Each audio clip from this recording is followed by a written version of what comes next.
Hello, my name is Dana Gardner, and we're going to talk about the process of muscle contraction. So the first process that happens is we get a signal to our brain saying that we want to pick up a 20-pound dumbbell. And so that signal goes to our motor neuron, and these are our dendrites right here carrying the signal through our axon and then delivering to our muscle. And inside our muscle, we have our tiny muscle fibers containing our sarcomeres, which is our contractile properties. After this signal gets delivered into these sarcomeres, actually before that, the signal goes through to this motor end plate, and this is our synaptic cleft right here.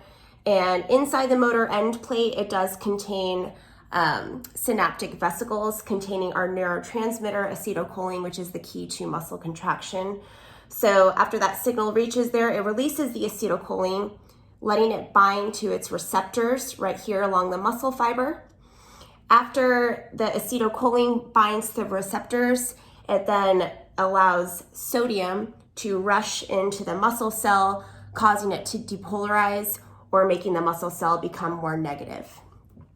After the muscle cell becomes more negative, it then signals an action potential, which goes down our T-tubule.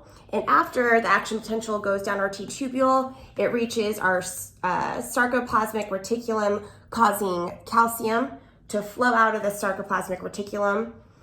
After the calcium flows out of the sarcoplasmic reticulum, it then goes to our thin myofilaments, actin, and the actin contains our tropomyosin and troponin. Calcium binds to the troponin, which are these little red dots. After the calcium binds to the troponin, it allows the tropomyosin to change shape, letting the actin reveal its binding sites for the myosin. These myosin are thick myofilaments. So this is a close-up of our myosin and our actin, which is kind of going away.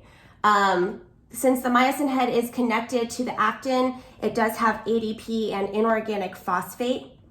And after that happens, ATP comes and binds to the myosin head, making it separate from the actin. So it releases, and then the ATP hydrolyzes back into ADP and inorganic phosphate and starts the process all over again, making the myosin head carry the actin together, causing the muscle to shorten, causing muscle contraction.